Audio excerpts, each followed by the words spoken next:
तो स्वागत है आप सबका फिर से सूफी ट्रैम्प हियर में। कुछ बातें आपकी, कुछ मेरी, कुछ थिएटर की, कुछ साइंस की, कुछ फिलॉसफी की, कुछ मैथमेटिक्स की। बीच में हमने मिथ बस्टर सीरीज चालू की थी, उसकी भी।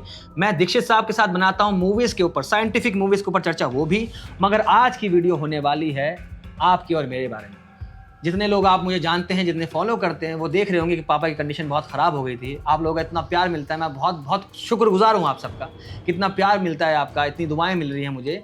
और बात यह है कि जो कंडीशन में पापा आज हैं, आज कंप्लीटली टेक्निकल टर्म्स में बेड रिडन हो गए हैं।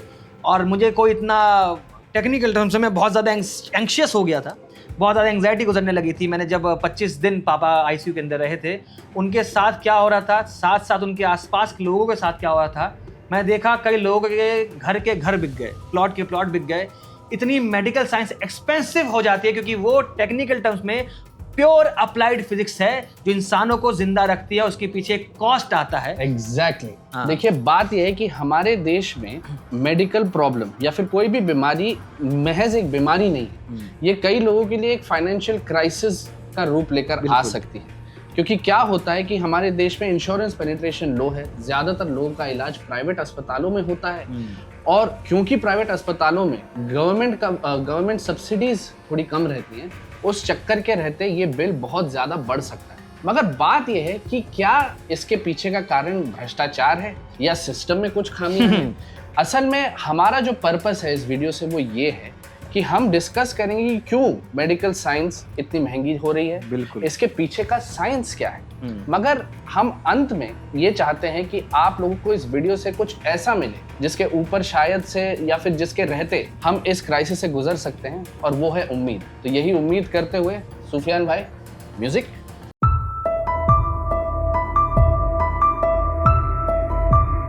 तो टेक्निकल टर्म्स में देखा जाए, अभी हम वीडियो में आगे बढ़ेंगे, बहुत सारी चीजें पॉइंट्स हैं, तो इसलिए मैंने सब कुछ हमने आज तख्तों पे लिखा हुआ है कि भाई देखो कोई भी पॉइंट मिस ना हो जाए। हम जब वीडियो बनाते हैं एक गो में बनाते हैं, तो आपसे बात करने के लिए हमने सारे पॉइंट्स लिख लिए हैं। तो आज सबसे पहली बात यह है कि इंडिया में टेक्निकल टर्म्स में देखा जाए, जब भी कोई एडमिट होता है, अगर आप प्राइवेट अस्पताल में एडमिट हो जाते हैं तो इतना खर्चा बढ़ जाता है। मेरे साथ जब मैं आपको बता रहा था, डॉक्टर साहब को मेरी किस्सा पता भी है कि मैंने उस 25 दिन के वार्ड की जर्नी में जब मैं रहा वहां पे, मैं कई लोगों को देखा कि 45 दिन वेंटिलेटर पर हैं। और जब उसके बाद बिल आया तो आया 45, 50, 60 लाख के करीब। उसके बाद मैंने देखा कई लोगों की जिंदगियां में इतने ज्यादा फाइनेंशियल क्रंच आ जाते हैं बिकॉज मेडिकल साइंस में इंसान की जिंदगी बचाने के लिए बहुत ज्यादा खर्चा इन्वॉल्व हो जाता है। यस, और यहाँ क्या होता है, जैसे कि मैं आपको एक छोटा सा उदाहरण देता हूँ। जैसे कि आपने भी एक नंबर बोला, भगवान करे किसी के साथ ना हो, मगर मान लीजिए कि आप हॉस्पिटल गए, आपको हार्ट अटैक के सिम्टम्स हैं। विद इन 30 मिनट्स आपके 2 स्कैन्स हो जाते हैं। फिर उसके बाद आपको कुछ दवाइयां दी जाती हैं, आपकी जान बचाने के लिए एक स्टेंट लगाया जाता है ताकि हार्ट का ब्लड सप्लाई वापस से मेंटेन किया जाए। और फिर with in a couple of hours आपका बिल अब ऑलरेडी 4 से 8 लाख तक पहुंच चुका है। ऐसी सिचुएशन में क्या होता है कि एक अकेला महसूस कर सकता है, लोगों की लाइफ से होप जाने लगती है। लेकिन हम आपके लिए एक बहुत अच्छा सोल्यूशन लाए हैं ऐसी ही प्रॉब्लम के लिए। जैसे कि सुफियान, आपके पिताजी DGHS तो वही है, वो तो लकी कह लीजिए ये थे शायद, क्योंकि देखिए एक ना गवर्नमेंट जॉब्स जो होती हैं, गवर्नमेंट जॉब की सबसे बड़ी, मेरे पापा बोलते थे, मतलब लोग बोलते हैं, हम तो बिहार के लोग हैं तो हमें बोला जाता है कि अभी तुम्हें गवर्नमेंट जॉब ले लो, बाद में फायदा चलेगा।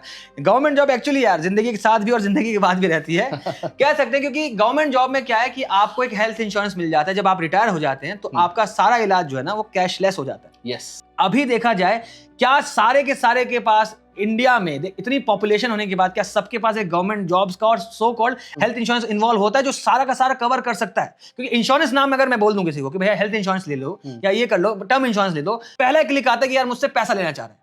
पैसा लेना नहीं चाह रहा यार, बचाना चाह रहा है भाई तुम्हारा। तुम्हें पता, जैसा आपने बोला कि विद इन फ्यू आवर्स भाई रेट बढ़ के 8-10 लाख पे पहुंच जाता है। और लोग क्या सोचते हैं कि यार 8-10 लाख हो रहा है, ये हॉस्पिटल की गलती है यार, ये तो पैसा खाने के लिए बैठे। ऐसा नहीं होता ना यार। मगर जैसे कि आप हर किसी से, अगर हम सड़क पे जाएं या किसी से पूछे कि भाई हेल्थ इंश्योरेंस के बारे में आपको क्या पता है, तो सबसे पहले तो लोगों को यही नहीं पता होता है कि हेल्थ इंश्योरेंस है क्या। फिर दूसरा कंफ्यूजन ये आता है कि भाई हम अगर इंश्योरेंस लेना भी जाएं तो हम जाएं कहाँ और किसके पास जाएं? क्या वो इंसान भरोसेमंद रहेगा या फिर वो बस मेरे पैसे लेना चाह रहा है? आपके लिए बता रहा हूँ कि एक थंब रूल कहते हैं कि अगर आपकी एनुअल इनकम 15 लाख है मान लीजिए, तो कम से कम जो भी इंश्योरेंस आप ले तो अराउंड 10 गुना होना चाहिए। 10 साल तक की मान लीजिए, सोच लीजिए कि ऐसा आपके पास इलाज होगा तो कितना ज्यादा खर्चा आ सकता है। तो अभी मैं आपके लिए एक बहुत अच्छी चीज बता देता हूँ यार इनको, कि रिसेंटली मैं जब इस सब चीजों को गुजरते जा रहा था तो मैं देखा कि यार एक डिट्टो इंश्योरेंस नाम की चीज है। डिट्टो इंश्योरेंस क्या कर रहा है, वो इन्हीं चीजों को हटाने के लिए काम कर रहा है। वो काम ये कर रहा है कि सारे के सारे, पहले एक बात तो कोई भी स्पैम उसके अंदर इन्वॉल्व नहीं होंगे। आप अगर उनसे बात करेंगे, सबसे पहले भाई जैसे मैंने बताया, आपको पता ही नहीं कि आपको इंश्योरेंस कौन सा लेना है, कैसे इंश्योरेंस लेना है, कब लेना है, कितने साल का लेना है, कितना आपको टर्म भरना है, वो सारी की सारी कैलकुलेशन होती है आपके इन्वॉल्व। आप ऐसा नहीं है कि यार मैं 10 करोड़ का इंश्योरेंस ले लेता हूं। आपको समझना पड़ेगा कि आपके रिक्वायरमेंट क्या है। तो उन्होंने डिट्टो इंश्योरेंस की जो वेबसाइट भी है वो पूरी की पूरी ऐसी बनी है कि आप इजीली जा सकें कि आपको कौन सा इंश्योरेंस लेना चाहिए आपके लिए। प्लस उनके साथ जो उनकी फ्री कंसल्टेशन आती है वो बता सकती है आपको पूरा का पूरा पेपर वर्क। जब आप मान लीजिए इंश्योरेंस क्लेम भी करना होता है, तुरंत नहीं मिल जाता इंश्योरेंस, पेपर वर्क लगता है, उसके पीछे पूरा का पूरा सिस्टम लगा होता है, वो भी आपके लिए वो डिट्टो इंश्योरेंस की जो टीम है पूरी, कह लीजिए, वो इन्वॉल्व होती है सारे के सारे प्रोसेस के अंदर। और दूसरी चीज मैं आपको सबसे बड़ी बात ये है, जीरोधा, आप आजकल लगता है इलॉन मस्क और उनकी वीडियो देख रहे हो पॉडकास्ट, जीरोधा बैक्ड है ये डिट्टो इंश्योरेंस। और साथ ही साथ IRDAI भी बैक्ड। इसको कहते हैं IRDAI का मतलब insurance regulatory and development authority of India. इससे सर्टिफाइड होने के वजह से ये पूरा का पूरा टेक्निकल टर्म्स में कहा जाए तो अच्छे से रेगुलेटरी वे में चल रहा है ये, जो आपके लिए ही बनाया जा रहा है। और अगर आपको इंटरेस्ट भी है ना, प्लीज डिस्क्रिप्शन में मैं इसका लिंक भी डाल दूंगा, आप जाके फ्री में कॉल बुक कर सकते हैं इनके कंसल्टेंसी के साथ, ताकि आपको समझ में आ सके कि आपको कौन सा हेल्थ इंश्योरेंस लेना है, कौन सा टर्म इंश्योरेंस लेना है और कितने समय के लिए लेना है। सारी बातें ये डील कर लेंगे। और साथ ही साथ दोस्तों एक और कंफ्यूजन ये आता है कि सारे इंश्योरेंस सारे डिसऑर्डर्स या फिर सारे कंडीशंस कवर नहीं करते हैं। इन गलियों से अगर आप खुद गुजरना चाहेंगे या गुजरने जाएंगे तो आप तो कंफ्यूज होंगे ही, लेकिन कई सारे इंश्योरेंस एजेंट्स भी कंफ्यूज रहते हैं। मगर डिट्टो आपके लिए एक वन स्टॉप सोल्यूशन लाया है, जहां पर आप एक फ्री कंसल्टेंट फ्रॉम एक्सपर्ट्स ले सकते हैं। ये कंसल्टेशन के थ्रू आपको मदद मिलेगी कि कौन सी इंश्योरेंस पॉलिसी आपके लिए अच्छे से फिट आएगी। तो क्योंकि ये पर्सनलाइज सोल्यूशन आपके लिए रहेगा थ्रू अ फ्री कंसल्टेशन, आपके पास इससे अच्छे प्लेटफॉर्म शायद नहीं होंगे। बिल्कुल, तो जरूर लिंक पर जाइए। ये लोगों का बहुत बड़ा मिसकंसेप्शन है कि ज्यादातर डॉक्टर्स लूट मचा रहे हैं। हाँ। देखिए, क्योंकि मुझे डॉक्टर्स ने सिखाया, मुझे डॉक्टर्स ने बनाया और मैं आज भी कई सारे बड़े डॉक्टर्स के अंदर काम करता हूँ। मैं दावे के साथ कह सकता हूँ कि मेरे पर्सनल एक्सपीरियंस में 99.9% ऐसे लोग हैं जो जेन्युइनली कुछ करना चाह रहे हैं। हाँ, कुछ होते हैं जैसा कि रहता है कि one fish spoils the whole pond. हाँ, वो तो है। उसी कदर से ऐसे भी कुछ लोग एग्जिस्ट करते हैं जिसे डिनाई करना सही नहीं रहेगा। बिल्कुल, तो जरूर ऐसे लोग भी हैं। मगर इन सब बातों में घुसने से पहले हमें ये समझना होगा कि देखिए, मेडिकल साइंस जो है, जैसा कि सुफियान ने हमें बताया, ये सिर्फ बायोलॉजी नहीं है।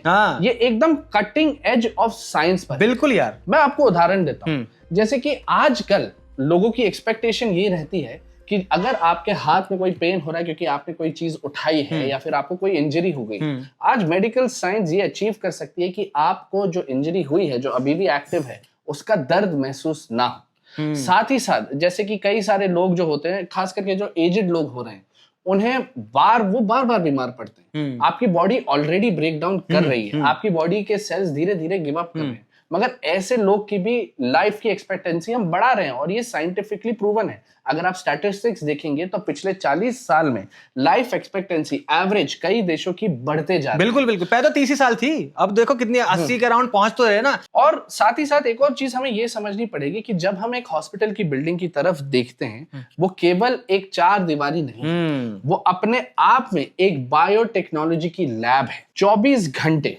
मतलब ये मैं बात कर रहा हूं जो कि हाईली एक्रेडिटेड हॉस्पिटल्स रहते हैं, उनकी ये रिक्वायरमेंट रहती है कि 24 घंटे आपके पास अवेलेबल कंसल्टेंट्स हो, जिन्हें ट्रेन करने में एटलीस्ट 5 साल लगते हैं। जो डॉक्टर्स रहते हैं, जो नर्सेज रहते हैं, उन्हें भी 4 से 5 साल लगते हैं। फिर आपके लैब टेक्नीशियंस हो गए, उन्हें भी 3 साल लगते हैं। तो 24 घंटे आपके पास एक्सपर्ट्स अवेलेबल हैं जो अपना अपना काम सही टाइम पे कर रहे हैं।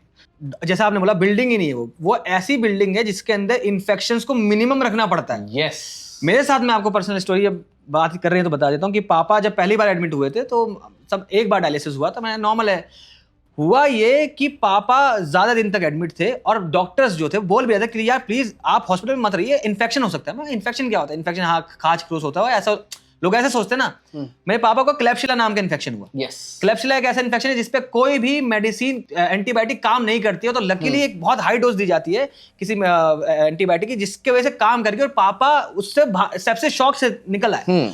वहां पर उस आपकी आंखों से नहीं दिख रहा है वो कि वो इन्फेक्शन कहाँ है क्या नहीं है, कहाँ आपको पता भी नहीं चलेगा।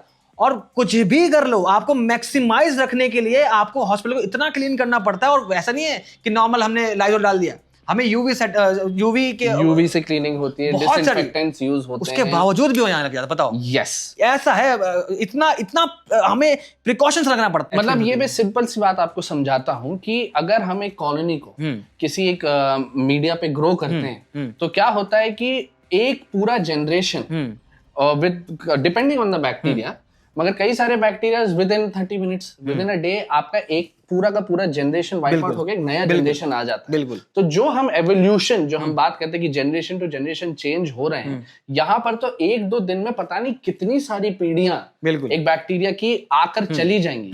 मगर इसके बावजूद infections, specially hospital acquired infections, constantly on the down slope है। तो मैं मोटा मोटा आपको ये समझाने की कोशिश कर रहा हूं कि क्योंकि लोगों के एक्सपेक्टेशंस है, क्योंकि लोगों को यूनिवर्सली हेल्थ केयर अवेलेबल है हमारे कॉन्स्टिट्यूशन के तहत, वर्ल्ड हेल्थ ऑर्गेनाइजेशन की गाइडलाइंस के तहत, तो आपकी एक्सपेक्टेशन जो है उसमें कई बार ये नजरअंदाज हो जाता है कि बिकॉज ये आपका राइट है, बिकॉज ये आपको इतने इजिली अवेलेबल है, यहाँ पर एक्चुअली जो आपको प्रोवाइड किया जा रहा है वो एकदम आपको लेटेस्ट और टॉप नॉच टेक्नोलॉजी देने की एक कोशिश की जा रही है।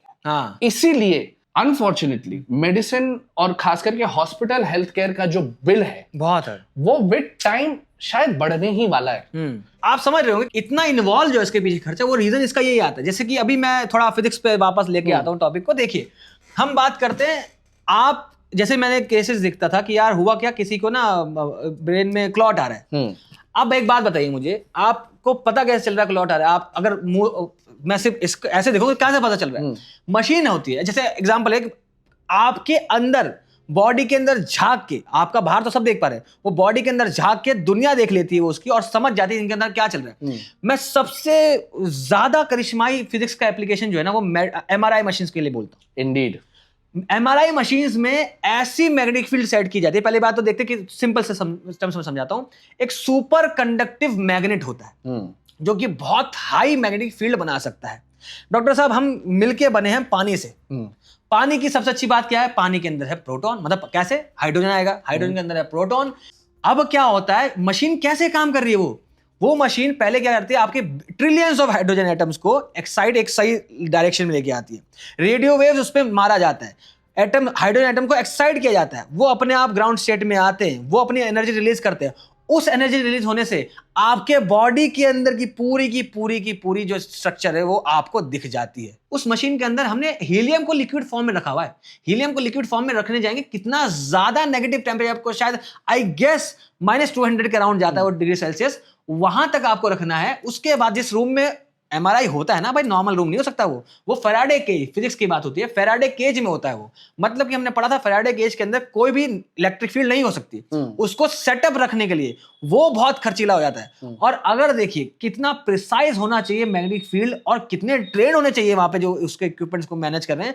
मेरे भाई, अगर हमने अच्छा खासा हाई कर दिया मैग्नेट को, हमारे खून के अंदर होता है डॉक्टर साहब आयरन, लोहा खींच लेगा, बॉडी से खून निकाल देगा, क्योंकि आयरन खिंच के निकल जाएगा। अगर इसलिए बोलते हैं MRI मशीन में जाने से पहले आप देख लीजिए कि आसपास आपने कोई भी मेटल की चीज तो नहीं पहनी, वरना बहुत डेडली हो सकता है। इनफैक्ट कई बार ऐसा होता है कि कई सारे लोग जिनका पहले बहुत ऑपरेशन हुआ रहता है, खास करके ऑर्थोपेडिक सर्जरी जब होती है, तो उन्हें नेल्स या फिर स्क्रूज डाले जाते हैं उनकी हड्डी को प्लेस में रखने के लिए। तो उसका भी प्रिकॉशन लेना पड़ता है। वो अच्छी खासी आपकी हिस्ट्री लेते हैं। खैर, आजकल इम्प्लांट्स जो आ गए हैं वो उतने रिस्पॉन्ड नहीं करते इन सब चीजों को, और सेटिंग्स भी उसके अंदर कैलिब्रेट की जा सकती है कि अगर आपके बॉडी में कोई इम्प्लांट है तो वो ज्यादा इफेक्ट नहीं होगा इस MRI मशीन। लेट अस, मैं एक पिक्चर आपके लिए पेंट कर देता हूँ कि चलते हैं 1971 में, जब MRI नहीं एग्जिस्ट करता था। ठीक है, अगर आपके पास कोई एक पेशेंट आता है और वो आपसे कहता है कि भाई मेरा सर बहुत दुख रहा है, ठीक है, और आप फिर उससे हिस्ट्री पूछते हो, आप एग्जामिन करते हो, आपको ज्यादा कुछ साइंस मिलते नहीं, फिर आप थोड़ा और खोदने के बाद आपको ये रियलाइज होता है कि भाई इसकी लाइफ में बहुत स्ट्रेस चल रहा है ना। आप 1970s में ऐसा होता था कि कई बार ऐसी कंडीशंस जो कि स्ट्रोक हो सकता है या फिर सब अरेक्नॉइड हीमरेज हो सकता है या फिर और कोई खतरनाक बीमारी हो सकती है, ये मिस हो जाती थी। बिल्कुल ऐसा नहीं था कि हमें पता नहीं था इन चीजों को डिफरेंशिएट कैसे करते हैं, मगर इन्हें पहली बात तो सिर्फ हिस्ट्री या फिर क्लिनिकल एग्जामिनेशन से डिस्टिंग्विश कर पाना बहुत आसान नहीं है। साथ ही साथ अगर एक सीटी स्कैन या फिर एक एमआरआई आप कर देते तो विद इन 30 मिनट्स एग्जैक्टली क्या चल रहा है फॉर श्योर आप जान सकते हो। तो ये है मेडिकल एडवांसमेंट, ये है टेक्नोलॉजी। और एक एमआरआई मशीन का कॉस्ट आता है लगभग 12 से लेकर मतलब 2.5 से लेकर 12 करोड़ तक, और आपका एक एमआरआई होता है with in 5 to 15,000 rupees, depending on कौन सी मशीन है, कहाँ है और क्या है। डॉक्टर साहब हम तो इनके पास S23 अल्ट्रा फोन पड़ा है, तो देखा 24 टेक्निकल टर्म से पत्थर है यार वो, उसको हमने अच्छे से करा, सिलिकॉन निकाला, ये सब किया और हमने एक फोन बनाया। वो डाइजेस्टेबल है लोगों को कि आईफोन 17 के लिए लाइन में लग के EMI भर के हम क्या नाम है ले लेंगे, लेकिन मशीन जो कि करोड़ों की आ रही है, जो कि इतनी प्रिसाइज होनी चाहिए, जिसको ऑपरेट करने के लिए पढ़ाई लग रही है। एमआरआई मशीन आप मैनेज नहीं कर सकते, मैं नहीं कर सकता, उसके लिए एक अलग पढ़ाई है, मैं भी नहीं कर सकता। वो सारी चीजें पूरा का पूरा कॉस्ट इन्वॉल्व होता है। जैसे आपको मैंने एक इस मशीन का बताया कि कितना हाईली कॉस्ट इन्वॉल्व है इसके नाम, ठीक है। उसके बाद एक और मशीन के ऊपर बात करने जा रहा हूं, बिल्कुल एक्सरेज। चलो ठीक है, एक्सरेज करते हैं, डायलिसिस के बाद में बात करते हैं। एक्सरेज यार सिंपली देखो क्या है एक्सरेज में, क्या हो रहा है हमने सब पढ़ा, एक्सरेज कैसे निकल के आती है। इलेक्ट्रॉन को हाईली एक्सीलरेट करते हैं और दे के मारते दीवार में पट, मतलब रोक देते हैं। अब तो मैं आसान भाषा में बोल रहा हूँ। जैसे ही वो रुकता है, हमने सबने पढ़ा कि अगर चार्ज पार्टिकल एक्सीलरेट करता है तो EM वेव रिलीज करता है। उस सडन जर्क से हाई एनर्जी में फ्रीक्वेंसी में एक रेज निकलती है, EM वेव्स बनती है। वो रेज, वो एक्स रेज जिसको हमने नाम दिया है, पहले इसलिए नाम दिया था क्योंकि पता नहीं था ये रेज कौन सी, इसलिए एक्स रख दिया था, एक्स रेज। वो आपके हड्डी थोड़े थोड़े अब्सॉर्ब कर लेते हैं, मसल्स नहीं कर पाती है, तो सॉफ्ट टिश्यूज नहीं कर पाती बेसिकली। दिखता है कि भैया इस बंदे का यहाँ तो फ्रैक्चर आया, हेड लाइन। ये सब चीजें बिना अंदर जाए, बिना देखे कि सूजन क्यों हो रही है, अंदर घुसे हम जान पा रहे हैं। ये इसके लिए भी पूरी इंजीनियरिंग इन्वॉल्व है। आप बोलेंगे भैया इलेक्ट्रॉन एक बार काम कर, भाग और रुक जा और फिर एक्सेस निकाल, नहीं हो सकता ना। इसलिए पूरी की पूरी साइंस लग रही है ना भाई, यहाँ पे इन्वॉल्व हो जा रहा है, इसलिए भी महंगाई है। यस और एक और हम एग्जांपल आपको दे देते हैं क्योंकि काफी लोगों का इंटरेस्ट रहता है साइंस में, टेक्नोलॉजी में, ये मशीन कैसे काम करती है, वो मशीन कैसे काम करती है। तो जैसा कि आपने कहा कि आप डायलिसिस के बारे में बात करना चाह रहे थे, तो देखिए हमारी बॉडी में जो किडनीज रहती हैं, उनका काम रहता है अमंग मेनी अदर थिंग्स कि हमारे अंदर जो आयॉन्स का बैलेंस है उसे बनाए रखना, क्योंकि इंफॉर्मेशन हमारी बॉडी में हमारे हर एक सेल में आयॉन चैनल्स रहते हैं, वो आयॉन्स एक्सचेंज होते हैं एक्साइटेशन के बाद, और इस कदर ये इंफॉर्मेशन फिर ट्रांसफर हुई जाती है। क्योंकि ये आयंस हमारे लिए इतने एसेंशियल हैं, इनका बैलेंस बनाना बहुत जरूरी है। अगर आपकी किडनी फेल करने लग जाती है तो ये जो इम्बैलेंस आ रहा है, इसका फिर एक कैस्केड रिएक्शन बन सकता है। सबसे पहले तो ये आयंस के डिसबैलेंस की वजह से ओवरऑल आपकी बॉडी की हेल्थ कंडीशन खराब हो जाएगी। मैं तो बता भी सकता हूँ पर्सनली क्या चल रहा था। हाँ, ओवरऑल इन जनरल आपकी कंडीशन खराब हो जाएगी, किडनी भी गिव अप करने लगेगी और बाकी सारी बॉडी में भी इवेंचुअली फेलियर्स के साइंस दिखने लगेंगे, सांस लेने में दिक्कत हो सकती है बहुत। अब आप मुझे ये बताइए कि जब हम एक डायलिसिस मशीन वहां पर लेकर आते हैं तो वो एग्जैक्टली क्या करती है? अब जब किडनी काम करना बंद कर जाए, जैसे मेरे पापा के साथ हुआ था, पापा का वो जिसको हम कहते थे क्रिएटिनिन करते हैं, हाँ क्रिस्टल काइंड ऑफ चीज होती है, थोड़ा मेडिकल साइंस पढ़ने लगा था मैं, तो वो हाई होने लगा था, जिसकी वजह से किडनी फेलियर के बहुत ज्यादा चांसेस हो जाते हैं। तो अब उसमें क्या हुआ, किडनी अगर आपकी बॉडी गंदगी साफ नहीं करेगी, पूरी बॉडी के अंदर जो कचरा है, जो टॉक्सिक्स है उसको बाहर किडनी निकाल रही है, अगर वो नहीं निकाल पाएगी तो आपकी बॉडी के साथ, जैसे डॉक्टर साहब ने बोला, बैलेंस बिगड़ जाएगा। यकीन करिए एक बहुत छोटा पैरामीटर आता है आई गेस पोटेशियम आयंस का कि 3.5 से लेकर 5.5 होना चाहिए। बहुत कम रेंज है, बहुत कम रेंज, बहुत ही कम रेंज। मैंने अपनी आंखों से आईसीयू, मैं नाम नहीं ले रहा ऑब्वियसली, लेकिन मैंने देखा 5.7 पर एक इंसान को हार्ट अटैक आया था और वो गुजर गया था। इतने सर्टेन, इतने कम पैरामीटर है, उसको जानने के लिए भी हमारे पास पूरी मशीनें लगी पड़ती है कि भाई तुम्हारे बॉडी के अंदर कौन सा आयन कितना है क्या नहीं है। जैसे मेरे पापा क्या था, यूरिया बहुत बढ़ गया था। जब यूरिया बहुत बढ़ता है तो इंसान हेलुसिनेट अजीब वे में बिहेव करता है। अब लोग, जैसा अगर हम मेडिकल साइंस आप अपनी जिंदगी से हटा दीजिए, आपको लगेगा एक बंदा हेलुसिनेट कर रहा है, इसको कोई दूसरे लोग दिख रहे हैं, दुनिया के पार जाना चाह रहा है, यहाँ तक बातें आ जाएंगी। कई लोग होते हैं जब किडनी फेल करती है, जैसे मैंने पढ़ा डॉक्टर साहब बताना कि उस समय जब किडनी फेल करते हैं लोग पानी पिलाने लग जाते हैं, क्या इसका आखिरी पानी है। डॉक्टर ने बोला उस पॉइंट पे किडनी पे ऑलरेडी लोड चल रहा है भाई, आप मत नहीं पिला सकते पानी। नहीं पिला एक अभी भी जैसे मेरे पापा को 3 लीटर सब कुछ मिला के, अभी तो जो खाना है वो खैर नाक से ही जाता है, तो सारा फ्लूइड जो वो 3 लीटर के अराउंड ही होना चाहिए, ज्यादा लोड नहीं दे सकते, किडनी फेलियर पे जाने लगी थी ना। तो ये सारी की सारी चीजें पैरामीटर्स जानने पड़ते हैं। अब वैसे ही जब मैं बात कर डायलिसिस मशीन पे आ रहा हूँ, डायलिसिस मशीन में बस एक काम है, एक आर्टिफिशियल किडनी है, वो भी क्या काम कर रही है, मेम्ब्रेन्स का इस्तेमाल करके आपके सारे टॉक्सिस को बाहर निकाल देती है। आपकी सोचिए, आपके शरीर में से आपका खून पूरा का पूरा बाहर निकलता है, उसको साफ किया जाता है, साफ खून अंदर डाला जाता है कि वापस जहाँ गंदा हो जाइए, फिर निकाल के हम साफ कर देंगे। डायलिसिस मशीन में बस सिंपल सा फिजिक्स ये कह लीजिए, केमिस्ट्री कह लीजिए, ऑस्मोसिस या क्या नाम बोल सकते हैं कि मेम्ब्रेन्स के बीच में टेक्निकल टर्म्स में आयन का डिफरेंस आएगा, और फिर उस वजह से क्या नाम है, चीजें अलग डायरेक्शन में चली जाएंगी, गंदगी बाहर निकल जाएगी, कचरा निकाले उसको फेंक देंगे। यहाँ पे डायलिसिस मशीन सिंपल शब्दों में बता रहा था मैं, जबान अटक रही है मेरी आजकल। हाँ खैर, अभी टॉपिक ही ऐसा है। देखिए क्या है कि लोगों को ये दिखता नहीं है, मगर ये बताना बहुत जरूरी है कि पर्सनल लेवल पर सुफियान बहुत मेंटली अफेक्ट हुआ है इन सब चीजों से।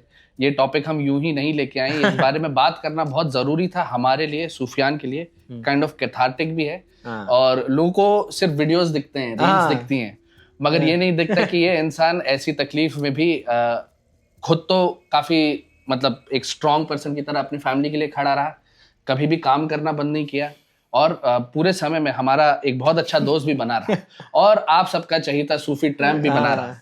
तो प्लीज हम हैं ऐसी जब्त, इजाजत नहीं हमें, रो पा रहे हैं आप, बधाई है, रोइए, खैर कोई नहीं। तो जबान अटक रही है तो समझ जाइएगा, बस यही हम कहना चाह रहे थे। तो जब आप समझ गए कि इतनी सारी टेक्नोलॉजी यहाँ पर इन्वॉल्व हो रही है, तो ये तो एक बहुत सिंपल एक्सप्लेनेशन हो गया, मगर साथ ही साथ कि जैसे कि इन्होंने बताया और मैंने भी आपको दर्शाया कि 24 घंटे आपके पास इतने सारे लोग एम्प्लॉयड हैं, यहाँ पर भी फिर आपके कॉस्ट बढ़ते हैं, फिर इन मशीन्स को मेंटेन करना है, आपको वार्ड्स क्लीन रखने हैं, एसेप्टिक रखने हैं, आपको इक्विपमेंट्स एसेप्टिक रखने हैं। वेंटिलेशन जो होती है, वेंटिलेटर पे जैसे मैंने डॉक्टर, जब पापा को वेंटिलेटर की बात आ रही थी, मेरी हालत खराब हो गई थी, मैं ज्यादा पढ़ा नहीं था ना कि भाई क्या हो रहा है, कि पापा वेंटिलेटर पे जाएंगे। वेंटिलेटर पे जैसा आपने मुझे बताया था कि एक पूरा का पूरा बॉडी का टेक्निकल टर्म्स में कंट्रोल ले लेता है मशीन, ये समझा पाएंगे? देखो बॉडी का कंट्रोल नहीं लेता। क्या रहता है, हमारे बॉडी में वाइटल फंक्शंस रहते हैं, ठीक है। अगर मोटा मोटा हम इसे देखें, आपका एक नर्वस सिस्टम हो गया, एक रीनल और यूरिनरी सिस्टम हो गया, एक सर्कुलेटरी सिस्टम हो गया, और एक रेस्पिरेटरी सिस्टम हो गया। तो रीनल जो सिस्टम है वो किडनी के ऊपर डिपेंडेंट है, उसका ध्यान एक डायलिसिस मशीन रख सकती है पूरी की पूरी तरह से मिमिक करके। इसी तरह एक वेंटिलेटर भी आपके लंग्स के सिस्टम को मिमिक कर सकता है।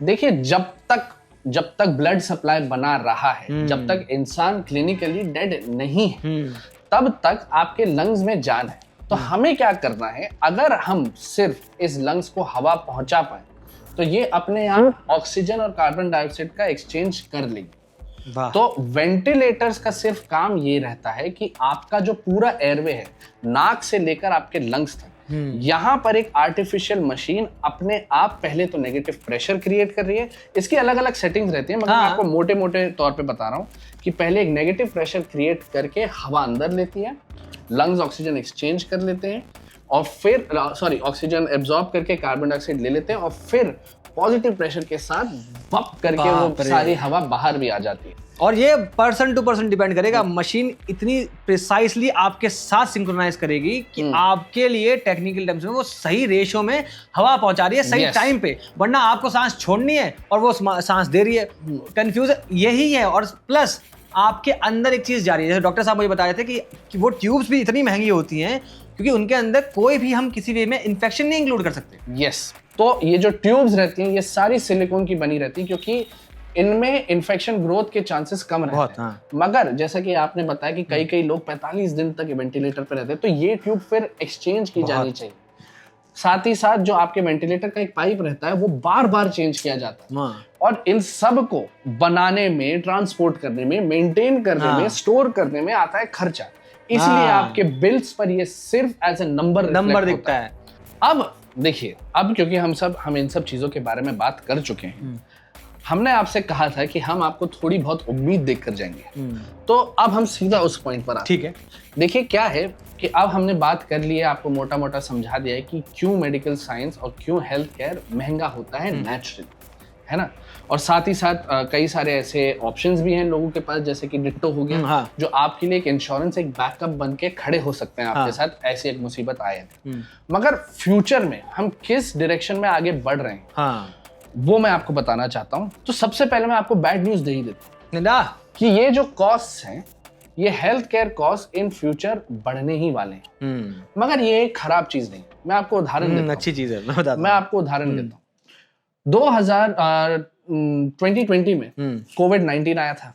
कोविड-19 एक महामारी थी, एक एपिडेमिक था। हाँ। मतलब कि दुनिया भर में एक ऐसी बीमारी आई है जिसके पास हमारा कोई जवाब नहीं है और लोग मर रहे हैं। ठीक है, मार्च 2020 में इंडिया में लॉकडाउन लगा और बाय सितंबर हमारे पास ऑलरेडी एक वैक्सीन मौजूद थी। देखिए क्या होता था, जब रिसर्च, पहले के जमाने में रिसर्च एक बहुत, अगर मोटे मोटे तौर पर हम इसे समझने की कोशिश करें तो कुछ लोग कुछ एक चीज पर जांच करते हैं, फिर इस बेसिस पर कोई इस चीज को आगे बढ़ाता है, फिर वो धीरे धीरे करके सेम चीज और शार्प होते जाती है और वाइड उसके एप्लीकेशंस बनते जाते हैं।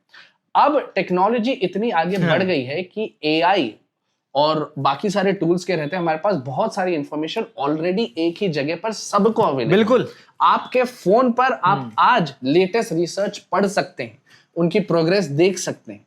तो इसके रहते एक वैक्सीन जो पहले सालों लग जाते थे बनाने में, वो बहुत जल्दी मौजूद हो सकती है। बेसिकली टेक्नोलॉजी अच्छी होने वाली है और उस टेक्नोलॉजी को अच्छा रखने के लिए, सस्टेन रखने के लिए पैसा बहुत लगने वाला है। तो बैड न्यूज यही है कि पैसा बहुत होने वाला है ना, खर्चा बहुत बढ़ने वाला है। मगर इसमें जो कई लोग रहते हैं जो कि कंट्रोवर्शियल हो जाते हैं कि भाई इतनी जल्दी आ गई, इतनी आ गई, आप सबकी बात जायज है। मगर सिस्टम जो हेल्थ केयर सिस्टम है, जो आपका गवर्नमेंट सेटअप है, जो WHO है, ये सब जो संस्थाएं हैं, इनका उद्देश्य सिर्फ एक था कि सबसे पहले आपको कोई एक इफेक्टिव ट्रीटमेंट मिले, सभी को मिले। ठीक है, तो प्रोडक्शन में भी यहाँ पर प्रोडक्शन भी स्केल अप किया गया था और साथ ही साथ यूनिवर्सली अवेलेबल होने के साथ साथ अफोर्डेबल भी रहे। जैसे कि एक और एग्जांपल मैं आपको देता हूं, पहले हम जब ऑपरेशंस करते थे तो इंसिजन्स बड़े रहते थे, क्योंकि आपको देखना पड़ेगा ना कहाँ तकलीफ है, आप क्या चीज काट रहे हो, आप क्या चीज वापस जोड़ रहे हो या निकाल रहे हो। अब आ गई है रोबोटिक सर्जरी। इंडिया में उतनी वाइड स्प्रेड नहीं है, मगर साउथ इंडिया में खास करके रोबोटिक सर्जरी की डिमांड और अवेलेबिलिटी धीरे धीरे बढ़ते जा रही है। आपकी बॉडी पर एक ऑपरेशन किया जाएगा और ना उसका एक स्कार रहेगा, ना उसके कोई रेवेनेंट्स रहेंगे, एटलीस्ट ऑन द सरफेस आपको कुछ नहीं दिखेगा। इससे ब्लीडिंग भी हम कम करते हैं, ट्रीटमेंट और ज्यादा इफेक्टिव रहता है, टाइम कम रहता है। तो good treatment in less time but at a slightly higher cost. मुझे थोड़ा हंसी इसलिए आ गई कि मैं जब डॉक्टर साहब ने बोला कि यार बाहर से आपको कुछ नहीं दिखेगा, तो मुझे याद आया वो शायरी है ना कि यहाँ पर उसकी लिबास की कीमत ज्यादा है इंसान की नहीं, तो मुझे गिलास बड़ा दे दे, जाम कम कर दे। कि ठीक है, थोड़ा उसमें रहते हैं। अच्छा यही है कि यार खर्चा है, बीमारी में बहुत ज्यादा खर्चा है, मैं अपनी आंखों से देख के आ रहा हूँ। इसलिए मैंने बोला कि ये वीडियो आपकी और मेरी होने वाली है, आपके लिए इसलिए कि यार इस बात को भूल जाइएगा कि ये चीजें जो होती है किसी और के साथ ही होती है। हम सबको एक दिन इस दुनिया से जाना है, आराम से जाना चाहिए, बस ये कोशिश रहनी चाहिए मेडिकल साइंस की, जो काम कर भी रही है। ब्लैक होल, वार्म होल और ये सब चीजें, ग्रेविटेशनल वेव्स, तो वो एक साइंस की बहुत खूबसूरत चीजें हैं, मगर वो साइंस कहाँ अप्लाई हो रही है उसको देखिए। कि इलेक्ट्रॉन एक्सलेट करता है तो एक्सरेज बनती है, लेकिन उस एक्सरेज का इस्तेमाल कौन कर सकता है वो हमें देखना पड़ेगा ना। MRI मैग्नेटिक फील्ड बनाता है, हमें पता है, लेकिन मैग्नेटिक फील्ड को अगर मैं हाइड्रोजन को अलाइन कर दूंगा तो मैं अपने शरीर के अंदर देख सकता हूँ। पढ़ाई तभी तक पढ़ाई है जब वो पढ़ाई आपके जीवन को आसान कर दे। वो पढ़ाई अगर आपको मुश्किल में डाल दे तो वो पढ़ाई का कोई लॉजिक नहीं है। दुनिया में सारी साइंसेस एक साथ मिली हुई है, इसलिए जो चैनल है सूफी ट्रैम्प हियर, इसमें मूवीज की बातें होती है जो हमें बनानी है, इसमें आपकी बातें होती है और हमारी बातें इसमें होती है कि यार हम दिखाना चाह रहे हैं कि साइंस में कितना ड्रामा है, साइंस में कितनी चीजें जो आपको जाननी चाहिए। AQI क्या है, पॉल्यूशन क्या है, मेडिकल साइंस क्या है, और हर टॉपिक पे बात हो रही है। टेस्ला, आइंस्टाइन, ये सब तो आ ही रहे हैं, मगर ये सब चीजें जरूरी थी, इसलिए वीडियो बन रही थी। एनीवेज, अब जब हम सब टॉपिक कवर कर चुके हैं, सब आपको बता चुके हैं और होपफुली आपको ये उम्मीद दे चुके हैं कि समय के साथ आपको बेहतर ही ट्रीटमेंट मिलेगा, तो अब इस वीडियो को यहीं खत्म कर। बिल्कुल। Deadpool also agrees. यस। जाने से पहले मैं बोल देता हूँ, डिट्टो मैंने जैसे ही बोला, आप जाके लिंक डिस्क्रिप्शन में है, अभी जाकर अपना एक फ्री कंसल्टेशन कॉल बुक करिए। धन्यवाद, जय हिंद।